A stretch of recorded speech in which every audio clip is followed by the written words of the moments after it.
de quoi parle-t-on vraiment quand on parle d'éthique pour un gestionnaire? Actuellement, l'éthique est un mot à la mode. Et pour le gestionnaire, c'est important de comprendre qu'est-ce qu'on veut dire par éthique. Et pour nous aider à comprendre qu'est-ce que l'éthique, il faut le mettre en relation avec les autres notions dans lesquelles le gestionnaire aura en contact. Donc, c'est-à-dire le droit, la déontologie, entre autres, les mœurs. Et qu'est-ce qui est le point commun entre l'éthique, la déontologie, le droit, les mœurs et la morale? C'est que ce sont des modes de régulation de comportement. Donc, pour le gestionnaire, c'est de savoir quel mode de comportement doit-on favoriser pour réguler la conduite des employés au sein de l'entreprise. Donc, est-ce qu'on veut une logique, à certains égards, basée sur l'ordre, l'obéissance ou la sanction, ou une logique basée sur l'autonomie, la reconnaissance ou la responsabilité? Lorsqu'on parle d'éthique, on est vraiment dans ce mode d'autonomie, c'est-à-dire je vais décider du meilleur comportement à adopter en fonction du contexte, des valeurs, des conséquences.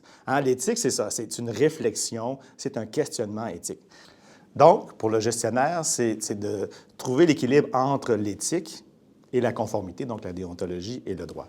Ce qu'il faut savoir, c'est important d'aller au-delà de cette conformité-là. Comme vous savez, on va dire souvent des fois que ce qui est légal n'est pas nécessairement éthique.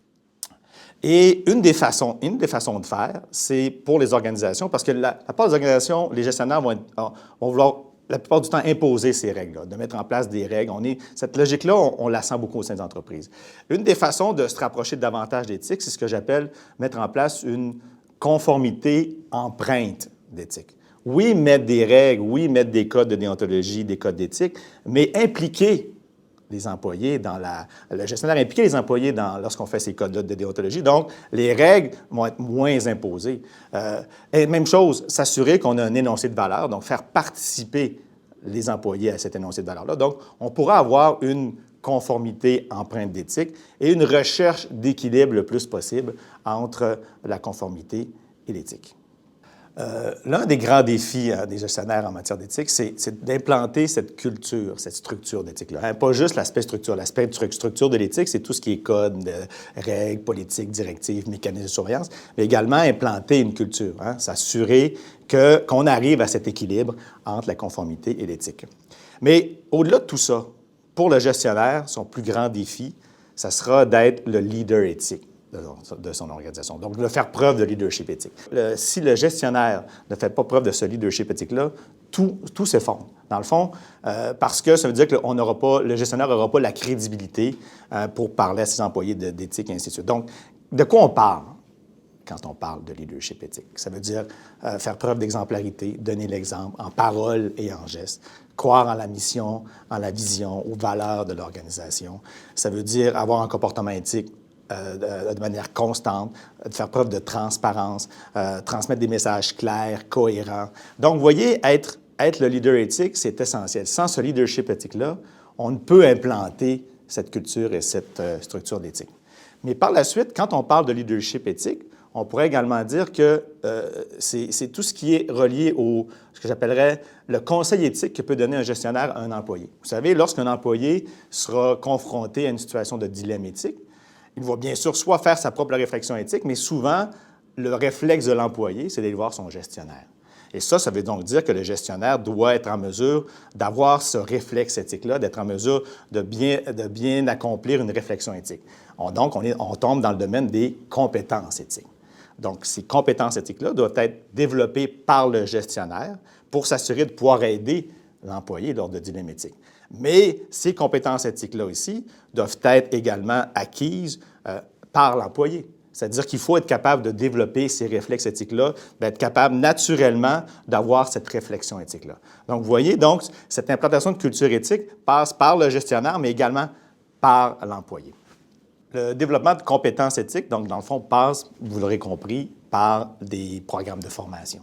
S'assurer que le gestionnaire met en place des programmes de formation spécifiques à l'éthique.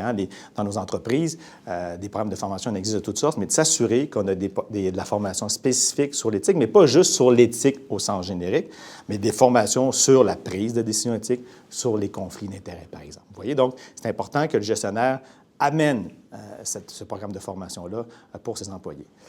Dans le même ordre d'idée, on pourrait dire que c'est bien beau le développement de compétences éthiques, mais une entreprise intègre passe par le recrutement d'employés intègres. Donc, la dimension recrutement du gestionnaire est essentielle. Ça veut donc dire que, oui, pour les employés actuels, la formation, c'est bon, mais pour recruter des employés intègres, qu'est-ce qu'on fait? Ça veut donc dire que dans notre processus de recrutement, on intègre, des questions, des critères éthiques. Et on parle des valeurs de l'organisation. Donc, vous voyez, il y a l'aspect développement de compétences, mais il y a l'aspect recrutement. Il faut également voir que les gestionnaires sont habitués de ce que j'appellerais, moi, de tout ce qui est évaluation, de tout ce qui est évaluation de la performance. Donc, les gestionnaires sont habitués d'avoir des tableaux de bord. Hein? C'est une notion dans les entreprises qui est très fréquente. Mais pourquoi pas ne pas ajouter également des indicateurs éthiques? Suivre la performance éthique de l'organisation. Donc, vous voyez, donc pas juste avoir des indicateurs sur l'EBITDA, sur les performances financières, d'avoir des indicateurs spécifiques sur l'éthique. C'est un autre défi qui va nous favoriser l'implantation de cette culture éthique-là. Lorsqu'une entreprise se retrouve avec une situation, une problématique éthique importante, hein, il y a différentes approches. On peut essayer à l'interne de régler le problème, mais c'est souvent bon d'aller chercher un avis externe. C'est sûr, devant une situation, par exemple, spécifique de conflit d'intérêts, souvent d'avoir un avis externe sur la situation, est-ce qu'on a vraiment un conflit d'intérêts ou on est juste en l'apparence de conflit d'intérêts et comment le régler, ce conflit d'intérêts-là. Donc, souvent, dans des situations de conflit d'intérêts, d'avoir un avis externe, c'est important. Même des fois essentiel, pour avoir un recul par rapport à cette situation-là. Et les conflits d'intérêts, comme on le sait, ça arrive régulièrement au sein des organisations, du conseil d'administration jusqu'à la direction générale, même avec des employés. Donc, c'est une situation qu'il faut régler régulièrement et des avis externes peuvent nous aider. Ce qui est intéressant de faire aussi, moi, ce que je dis souvent aux entreprises, c'est identifier vos risques éthiques. Parce que souvent, dans les organisations, et ça, bien sûr, on peut le faire à l'interne, mais d'avoir une firme externe, par exemple, qui nous aide à identifier ces risques-là, c'est intéressant. Donc, les risques éthiques, c'est quoi? C'est d'aller au-delà d'identifier les risques de conformité. Donc, quels sont les risques qu'il peut y avoir de l'inconduite au sein de l'organisation? Donc, en faisant cette démarche de risque éthique-là, on est capable d'arriver avec un plan d'action. Et là, ce plan d'action-là va découler la mise en place d'une structure et d'une culture d'éthique. Si je peux donner un conseil probablement à des gestionnaires, c'est de cesser d'être juste en mode réactif. C'est d'essayer d'être en mode proactif. Vous savez, l'éthique, c'est avant tout un mode de gestion préventif. Et lorsqu'on est proactif, on est en mesure de régler les problèmes en amont et on ne se retrouve pas en mode réactif et on se retrouve avec plein de problèmes dans les mains. Donc, essentiellement, d'adopter une approche d'éthique préventive et on va s'assurer de cette façon-là d'éviter le plus possible les problèmes au sein de l'organisation. Mais on s'entend, des comportements déviants au sein d'une organisation, il y en aura toujours. Il y aura toujours 2-3 % des personnes déviantes, mais peu importe les mécanismes, la structure, la culture qu'on mettra en place. Mais au moins, si on a cette approche d'éthique préventive, on va éviter le plus possible de dommages. Dans le fond, on se rend compte que l'éthique, c'est vraiment une dimension transversale de l'organisation, puis qu'elle trouve vraiment son utilité, l'éthique, lorsqu'elle fait vraiment partie de la culture, la véritable culture organisationnelle.